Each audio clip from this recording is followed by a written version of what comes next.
السلام عليكم. ازيكم يا جماعه؟ انا عبد الله حمدان، الحلقه ال 12 من حلقات فرونت سيستم ديزاين بالعربي. الحلقه دي ان شاء الله هنبدا نتكلم على توبيك جديد، هنتكلم على الايكون ريندرنج. نحاول نعرف مع بعض هو ايه الايكون ريندرنج، ازاي هو التوبيك على قد ما يبان صغير على قد ما هو يبان توبيك بسيط. احنا بنتكلم على الايكونز اللي موجوده عندي في البيج فاحط لها صوره وخلاص، على قد ما هو توبيك من التوبكس المهمه جدا والمهمله جدا في ديزايننج اي فرونت اند سيستم. وازاي التوبيك ده بيأثر على البرفورمانس، بيأثر على يوزر اكسبيرينس، بيأثر على المينتينابيلتي بتاعت السيستم بتاعك طول ما انت شغال على البروجكت. طيب يعني تقريبا ما فيش حد فينا اشتغل على اي ويب سايت ولا اي ويب اب الا وكان في استخدام كبير للايكونز. انا اغلب السيستم اللي اشتغلت عليها كانت فيها استخدام كبير قوي للايكونز، وفي الاخر هي حاجه ناتشرالي موجوده في كل الويب سايتس. اغلب الديزاينرز واغلب الناس اللي بتديزاين الويب سايتس او الويب ابس بيعتمدوا على الايكونز علشان تبقى حاجه سهله نعرف نوصل بيها رساله لليوزر من غير ما بنكتب كلام كتير. فاي ويب سايت هنبص عليه هتلاقي ان في عندك ايكون في الناف بار، ايكون في السايد بار، ايكونز موجوده جنب مثلا صوره اليوزر، ايكون مثلا بتقول ان تعالى اعمل لوج اوت، ايكون موجوده جوه الاكشن او التول بار بتاع فيسبوك نيوز فيد. هتلاقي ان في حاجات كتير، هتلاقي ان ايكونز تقريبا مستخدمه في كل الاليمنتس او في كل الكومبوننتس اللي احنا بنتعامل معاها. فالتوبيك ده من التوبكس المهمه والتوبيك المتكرره، ولكن احنا في الاخر ما بنهتمش قوي يعني لاستخدامه، او مش كل الناس بتبص على استخدامه وبتفكر ازاي انا هتعامل مع ايكونز وانا بديزاين سيستم جديد.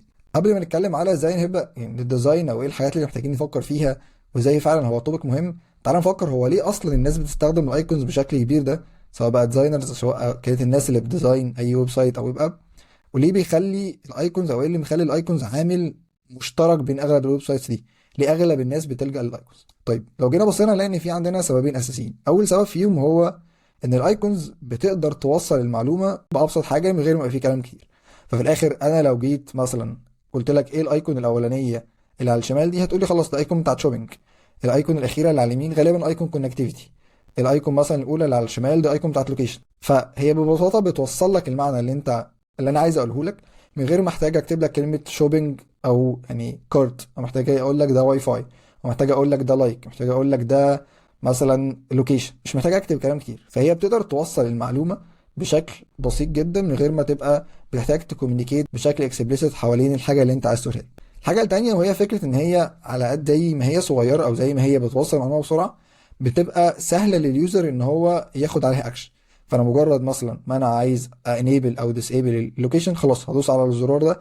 الايكون بتعمل لك زي انسنتيف او حافز انك تروح تدوس على الزرار او تروح تنتراكت مع الاليمنت ده. فزي ما اتكلمنا الايكونز يعني استخدامها كتير ووجودها كتير، وده عامة خلى الايكونز بقت جزء اساسي من اي ويب سايت، وبقى جزء اساسي من اي فرونت سيستم ديزاين بروبلم.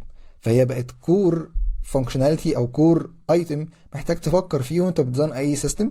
وبالتالي الريندرنج تكنيكس بتاعه الايكونز بقت واحده من ضمن التوبكس المهمه اللي احنا محتاجين نفكر فيها.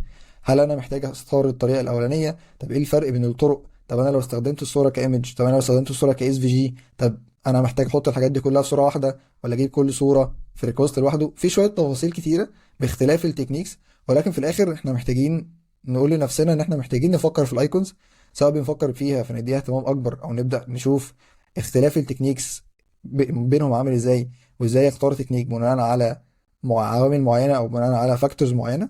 والناحيه التانيه لو بتتكلم على انترفيو بروبلم، خاصه لو بنتكلم على الهاي ليفل ديزاين اللي اتكلمنا عنه في اول حلقه، ان انت غالبا بتديزاين برودكت، بتديزاين السيستم من فوق، مش بتتكلم مثلا على دروب داون، مش بتتكلم عن حاجه صغيره.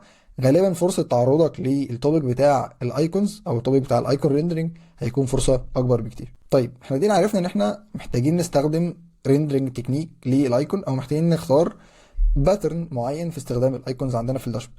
وبرده باترن هنا مش قصدي بيه احنا لازم نختار باترن واحد، هنشوف ده طبعا مع بعض، ولكن في الاخر احنا عايزين نشوف ايه اليوز كيسز المختلفه او ايه مميزات وعيوب كل باترن من الباترنز دي، عشان بعد كده بناء على اليوز كيس بتاعتنا نبدا نحدد والله انا ممكن استخدم الباترن نمبر ايه ده في يوز كيس معينه، ممكن استخدم النمبر ايه ده في كل الداشبورد عندي، لا والله أنا محتاجه ميكس بين نمبر ايه ونمبر بي وهكذا. طيب باختلاف الريندرنج باترن احنا عندنا شويه جولز عايزين نحققها من اي ريندرنج باترن او اي تكنيك هنستخدمه في ريندرنج الايكونز دايت. اول واحد فيهم هو الكونسيستنسي. غالبا في انت بتديزاين اي ويب سايت او اي ويب اب هتلاقي ان واحده من ضمن الحاجات اللي حريصين نعملها هو فكره الكونسيستنسي بين كل الاليمنتس اللي في الداشبورد. هتلاقي دايما الديزاينرز بيتخانقوا مع الناس على خلي بالك الكومبوننت اللي في البيج مثلا بتاعت الهوم بيج بتاعت الدروب داون مش شبه الكومبوننت اللي موجوده جوه البيج مثلا بتاعت البروفايل. انا محتاج اخلي يعني خلينا اقول في consistency او في same identity في الاليمنتس بتاعت اليو اي اكروس كل الداشبورد بتاعتك.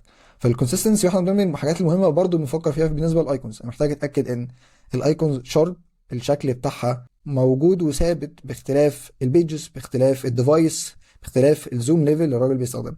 فواحد من ضمن الفاكتورز. الفاكتور التاني هو البرفورمانس. انا يعني مش عايز الراجل يدخل على البيجز بتاعتي البيج تلود والايكونز تلود بعدها 5 ثواني 10 ثواني 20 ثانيه، مش تبقى اكسبتبل. فالبرفورمانس واحد من ضمن الحاجات اللي انا محتاج اتاكد ان الايكونز بتلود بشكل بيرفورمنت، وفي نفس الوقت الايكون وجودها سواء كانت زياده او قليل ما تاثرش كمان على البرفورمانس والانتراكتيفيتي بتاعه الويب اب بتاعي. فده واحد من ضمن الفاكتورز المهمه تانية اللي هنفكر فيها.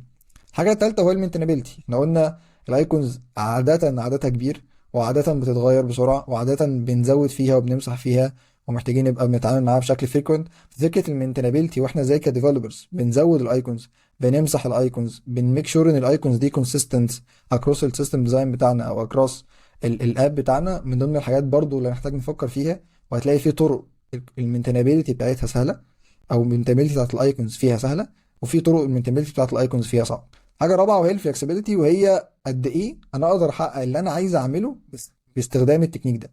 فالتكنيك ده مثلا بيخليني اعرف استخدم الايكون في احجام مختلفه، اقدر استخدم الايكونز وكنترول الكولر ومثلا الانيميشن بتاعها والشادو وهكذا. فتلاقي برضو ان في تكنيكس ليها مميزات تديك فلكسبيليتي اكتر على الكنترولنج على الايكونز، وفي تكنيكس تانية مش بتسمح لك قوي بالموضوع ده. فدي رابع حاجه معانا. طيب زي ما قلنا في تكنيكس مختلفه في الريندرنج بتاع الايكونز اللي احنا هنحاول نعمله. احنا هنحاول نتكلم على اهم التكنيكس وهي تقريبا كلها، ولكن خلينا نقول ان هي اهمها، بفترض ان في تكنيكس تانية. والتكنيكس دي هنحاول بعد كده نتطرق لكل واحده فيهم، ليه هو ازاي بيشتغل، ايه المقصود بالتكنيك ده، ايه مميزاته، ايه عيوبه، وايه الحاجات اللي التكنيك ده او اليوز كيسز اللي انا لو شفت اليوز كيس دي غالبا التكنيك ده هيبقى مفيد بالنسبه لي. وبرضه هتلاقي ان كل تكنيك بيحاول يصلح حاجه التكنيك اللي قبله كان مبوظها او ما كانش فيها باحسن طريقه. طيب انا مش هعدي على الديتيلز بتاعه التكنيكس كل واحد فيهم شغال ازاي دلوقتي، هناخد بس التايتلز وبعد كده نبدا نقسم الكلام ده، لان كل تكنيك فيهم فيه شويه تفاصيل سواء بقى عملناها في الحلقه دي او عملناها في الحلقه اللي بعدها، ولكن في الاخر ده بس التايتل. فاول واحد فيهم هو السيبريت ايمجز، فده بيعمل الايكونز كانها سيبريت ايمجز. تاني حاجه ايمج سبرايت. تالت حاجه ايكون فونتس او فونت ايكونز. الحاجه الرابعه اس في جي ان از ان اسيت، هنشوف برضو ايه المقصود بيه. الحاجه الخامسه هو انلاين اس في جي. والسته والاخيره معانا وهي الاس في جي سبرايتس. فدول الست تكنيكس اللي احنا هنبدا نتطرق ليهم ونتكلم على كل واحد فيهم بشيء من التفصيل. طيب عامه عشان نعرف نتكلم على التكنيكس دي تعالوا نحاول نحط مع بعض كده بيز تخلينا نعرف يعني نتعامل بعد كده مع التكنيكس. ففي شويه مصطلحات هنعرفها، فكره ان احنا يبقى عندنا نولج بيها وفكره عندنا معلومه عنها هي شغاله ازاي وايه المقصود بيها، هتسهل لنا واحنا بنقارن بين التكنيكس بدل ما نقعد نعيد ونزيد في نفس الكلام بتاعت هي دي مقصود بيها ايه في كل مره بنتكلم فيها على تكنيك. فاول حاجه عايزين نتكلم عليها وهو الراستر فيرسس فيكتور ايمج. طيب ده واحد من ضمن الحاجات اللي ممكن تكون كلنا بنستخدم اس في جي ايمجز، بي ان جي ايمجز، جي باك ايمجز، ولكن مش كلنا دخلنا في التفاصيل بتاعت هو ايه الاختلاف بين الاثنين. اه والله في واحده فيهم بتبقى دايما شكلها كده محافظه على شكلها، واحده فيها بالبكسليت لو حاولت اكبرها او اصغرها، ولكن في ديتيلز كتيره على فكره كل واحده فيهم هي شغاله ازاي. ده اللي هنحاول نبص عليه مع بعض. طيب تعالى نبدا باول حاجه معانا وهي راستر ايمجز. طيب اول حاجه الراستر ايمجز اصلا بتتكون من ايه، او يعني ايه البيلدينج بلوكس اللي بتكون منها الراستر ايمجز. راستر ايمجز ميزتها الاساسيه او يعني خصائصها الاساسيه ان هي بتتكون من شويه بيكسلز. كده كده كل حاجه عندنا شويه بيكسلز، بس هنعرف ايه المقصود بشويه بيكسلز دي قدام. ولكن في الاخر هي عباره عن عدد معين ثابت من البيكسلز. فانا والله بقول ان الراستر ايمج دي اكس في واي، ده الدايمنشنز بتاعتها ويدث وهايت، وبالتالي كل واحده من الويدث والهايت دول يمثل بيكسل معين انا بتحكم فيه. وبالتالي لو عملت زوم ان قوي على الصوره هتلاحظ ان في الاخر هو الفاينل بلوك للصوره هو عباره عن بيكسل ده سواء بقى كان 0 او 1 اسود وابيض، او لو كان ار جي بي، وبالتالي تقدر تتحكم وتاخد منه الكالرز مختلفه. ولكن المهم نعرفه ان راستر ايمجز البيلدينج بلوك بتاعها او الحجر الاساسي بتاعها هو البيكسلز. طيب تاني عامل او تاني بروبرتي لفكره الراستر ايمجز ان هي مش بتحافظ على الاسكيلابيلتي بتاعتها بور. وبالتالي انت كل ما تعمل زوم ان اكتر كل ما هي نفس السايز، وبالتالي هي مش بتتغير، وبالتالي انت تبدا تشوف تفاصيل ادق. وكل ما تشوف تفاصيل ادق كل ما تبدا يبان لك البيكسلز اكتر، وكل ما يبان لك البيكسلز اكتر كل ما تحس ان الصوره بهتانه، كل ما تحس ان الصوره مبكسله، الصوره انت شايف ديتيلز بتاعتها وبالتالي الشاربنس والخطوط والاحرف بتاعه الصوره مش هتبقى واضحه بالنسبه لك. فدي تاني يعني بروبرتي او تاني خاصيه في ذاكره الراستر ايمجز. الحاجه الثالثه وهي الفايل سايز. مشكله الراستر ايمجز او واحده من ضمن خصائص الراستر ايمجز، بما اننا قلنا ان الراستر ايمجز شايله بيكسلز، والبيكسل شايله كل بيكسل شايله فيها الداتا، سواء كانت ابيض واسود او ار جي بي او فيها كلر. في الاخر هي الايمج اللي احنا ماسكينها في ايدينا، سواء كانت بي ان جي او جي باك او ايا كان، هي فعلا الداتا الفاينل بتاعه الصوره. انا شايل كل قيمه كل بيكسل عامله ازاي، وبالتالي ده بيؤدي ان الحجم بتاع الراستر ايمجز لوحدها بتبقى حجم كبير، عاده بيبقى السايز بتاعها كبير. فلو جينا بصينا مثلا هنا عندنا صوره عباره عن ايه، عباره عن ريكتانجل، والريكتانجل ده مرسوم جواه دايره. في الاخر احنا عندنا سايز معين، هنقارن السايز ده بعد كده بالاس في جي سايز، ولكن نلاحظ ان السايز هنا 80 ميجا بايت على حجم صوره بالسايز ده. طبعا امثله على ده عندنا الجي بيك، عندنا البي ان جي، عندنا الجي اي افس، عندنا انواع كتيره من الايمجز اللي هي يعتبر راستر ايمجز. وبالتالي واحنا بنختار الصوره، بعد كده هنعرف اكتر على البروبرتيز وكل تكنيك من التكنيكس بتاعت الريندرنج. هنبدا نشوف هو اختار انهي نوع من الصور بناء على طبيعته، هو راستر ولا فيكتور، وايه التكنيكس اللي بتستخدم مع راستر ايمجز، وايه التكنيكس اللي بتستخدم مع الفيكتور ايمجز. طيب تعالوا نبص مع بعض بقى على تاني حاجه معانا، وهي الفيكتور ايمجز. لو لاحظنا اول حاجه في الفيكتور ايمجز هنا على عكس الراستر ايمج، مع ان الاثنين محطوطين في نفس الدايمنشن، ان الفيكتور ايمج هنا هي سموث اكتر. تحس ان الصوره الكواليتي بتاعتها اعلى، التفاصيل بتاعتها واضحه اكتر من الصوره الراستر ايمج. طيب لو جينا بصينا على البيلدينج بلوكس بتاعه الفيكتور ايمج على عكس الراستر ايمج، قلنا هناك الراستر هو عباره عن بيكسلز، هنا الفيكتور ايمج هو جايه من ماثيماتيكال ايكويشنز. بيقول لك انا بدل ما انا اعبر على مثلا اللاين بتاعي ده تعال نقول اللاين ده عباره عن 10 بكسلز ب 10 فاليوز للبكسل دول، طب ما نقول ان في الاخر هو ده لاين، اللاين عباره عن ايه؟ عباره عن نقطتين. ففي الاخر لو انا قدرت اعرف النقطتين دول او قدرت اسجل النقطتين دول، فانا في الاخر اقدر ارسم اللاين ده عند اي زوم ليفل. ففي الاخر اللاين هو عباره عن توصيله بين نقطتين.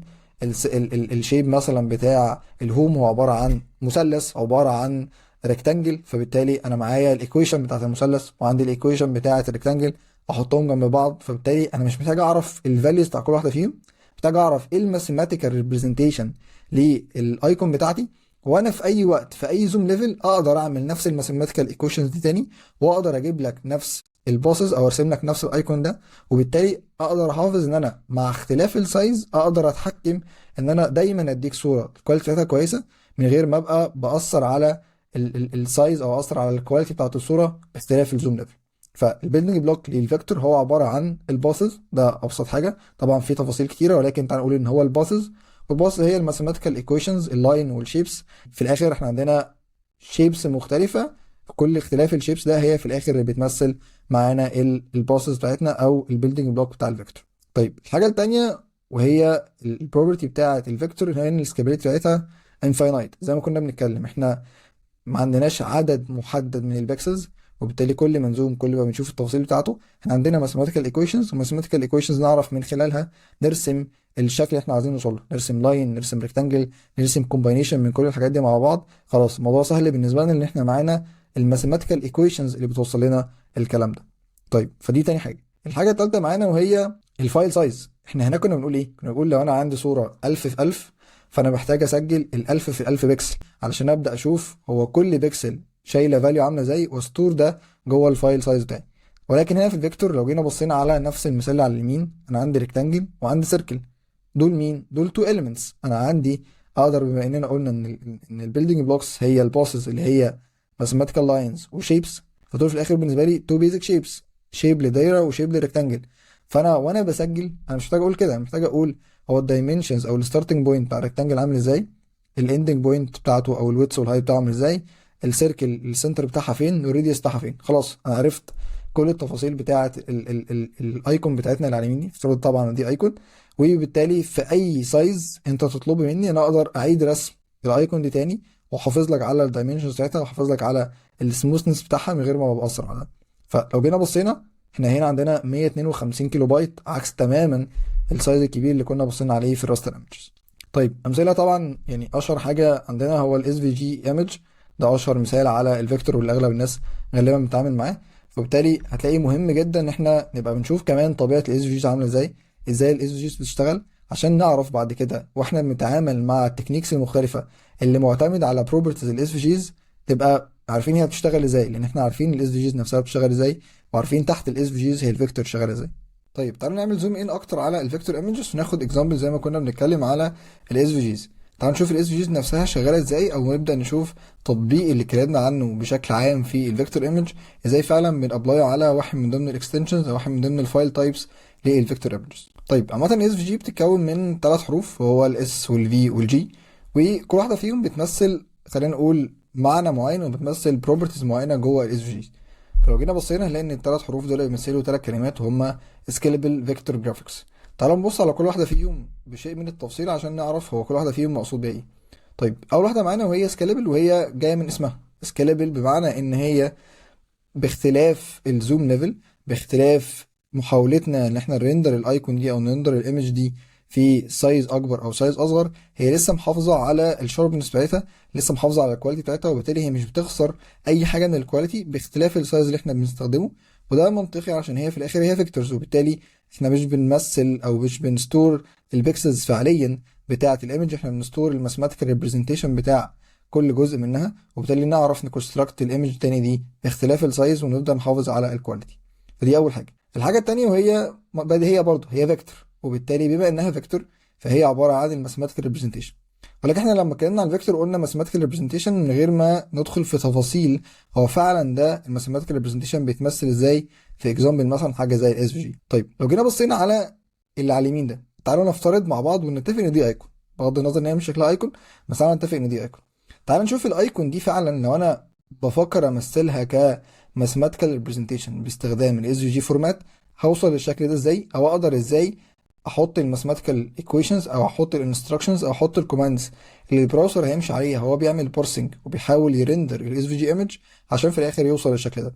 طبعا الشكل ده بسيط، ولكن كل الايكونز او كل الايمجز الاس في جيز الاعقد هي عباره برضو عن شويه يعني تركيبات وشويه كونستراكشن لشويه بروبرتيز وشويه اجزاء جايه من الاس في جيز، ولكن في الاخر هي البيزك ليفل بتاعها بتمشي على نفس الانستراكشنز. انت بيكون عندك كوماندز انستراكشنز امبيدد جوه الفورمات وبتعدي عليها تنفذها واحده واحده. طيب تعالوا نبص على المثال اللي احنا قلنا عليه ده، ولو جينا بصينا على الاس في جي الفعلي للشكل على اليمين الايكون بتاعتنا، بغض النظر ان هي مش ايكون، هنلاحظ حاجه مهمه. هنلاحظ اول حاجه احنا عندنا الاس في جي تاج، ده يعتبر هو ده البادي بتاع الاس جي، هو ده الكونتينر بتاع الاس جي، هو ده الحاجه اللي بتقول للبراوزر ثانيه واحده انا دلوقتي برندر اس في جي. الاس في جي ليها ويتس وليها هايت 300 في 300، واللي جوه هنبدا ده نشوف التفاصيل بتاعته بيحصل له ريندرنج عامله ازاي. طيب اول حاجه اتكلمنا فيها من شويه وهي احنا اوريدي اوير بيها، وهي فكره الباص.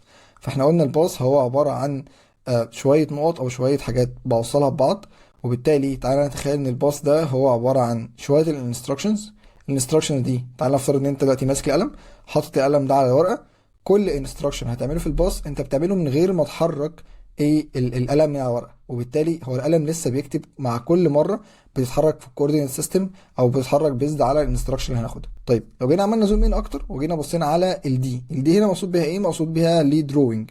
وبالتالي انا دلوقتي عندي باص، الباص ده بادئ بامر بتاع دروينج، او في الاخر كل الاوامر الجايه دي اوامر دروينج، وبالتالي ابدا البراوزر او هنبدا ان احنا ناخد كل امر من الاوامر دي ونبدا نسيب القلم على الورقه ونبدا نكمل رسم لغايه ما نوصل للشيب الاساسي اللي احنا عايزين نوصل له او اللي موجود عندنا في الانستراكشنز بتاعت الدرو. طيب تعالوا نبدا باول واحده معانا وهي الام. الام هنا معناها ان هي موف، فبنقول ليك كيوزر او بنقول ليك كبراوزر ابدا موف كاول ستيب للبوينت اللي هي 50 50. فدي الكوردينتس بتاعت البوينت بتاعتك او دي الستارتنج بوينت بتاعتك في الباص.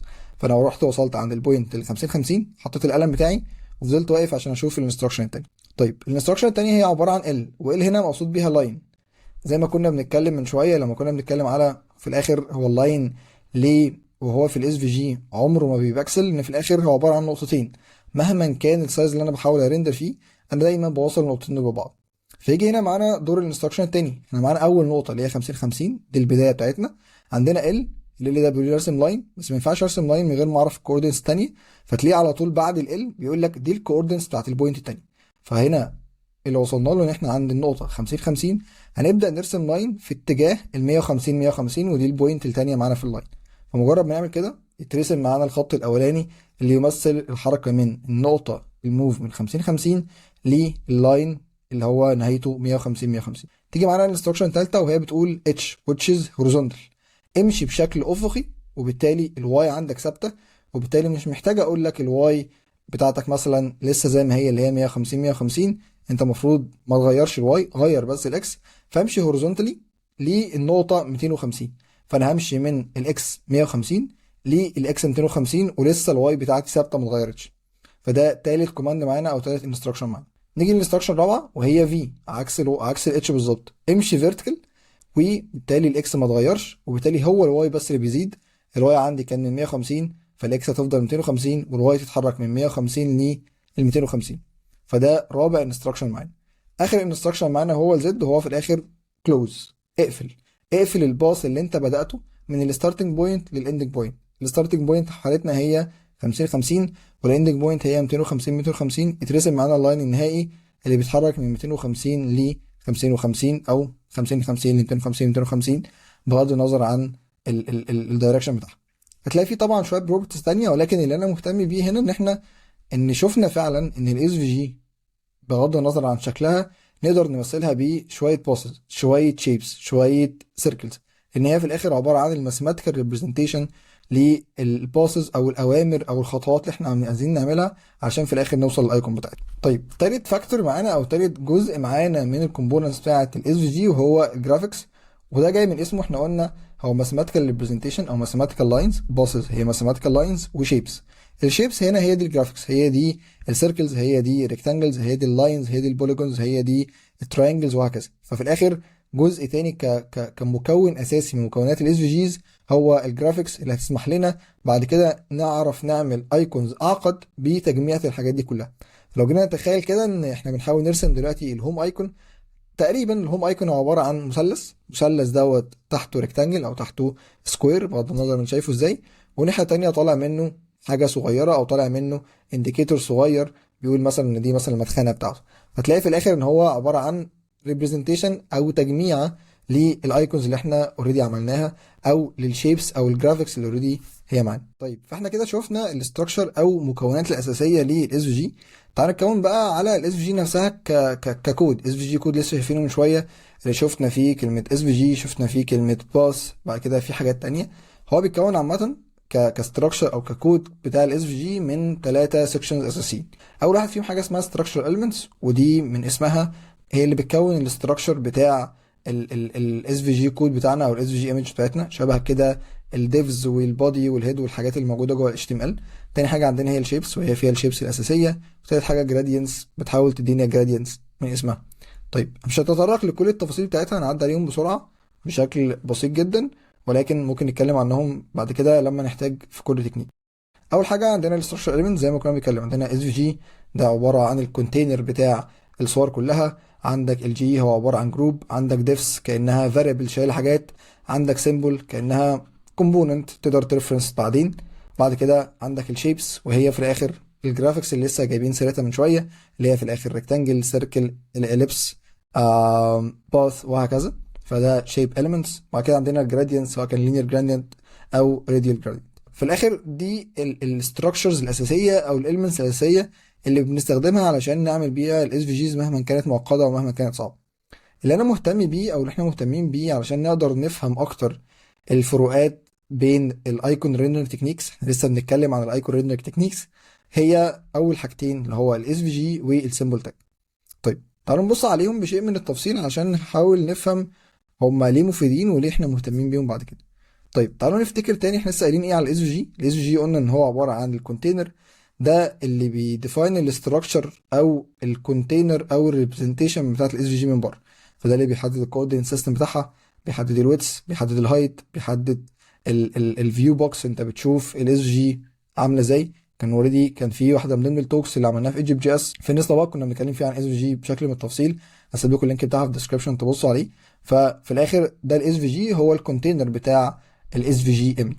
طيب تاني تاج معانا وده اللي مهم جدا وهو السيمبل. السيمبل هو عباره عن يعني انا ببص له ان هو كومبوننت، هو حاجه اقدر اعمل لها انكابسوليشن، وبالتالي اي حاجه جوه السيمبل اقدر اعتبرها ان هي كومبوننت، واسميها اسم، ولما احتاجها بدل ما احتاج اكررها تاني انا ممكن ببساطه اناديها بالاي دي بتاعها اللي هو الاسم بتاع السيمبل ده.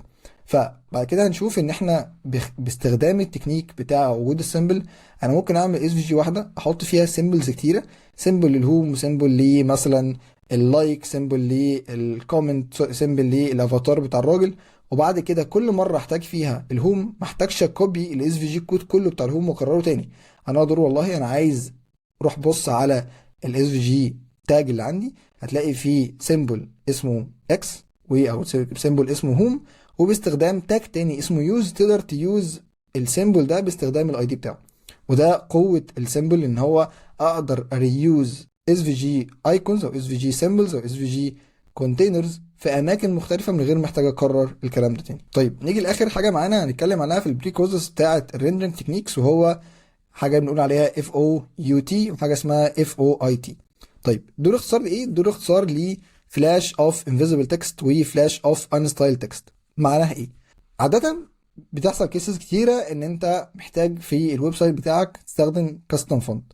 انت ممكن ما تكونش محتاج الفونتس اللي هي الاساسيه اللي هي سيستم فونتس الموجوده جوه البراوزر، فانت محتاج مثلا فونت معين فيرا كود مثلا، محتاج اي فونت جاي من بره.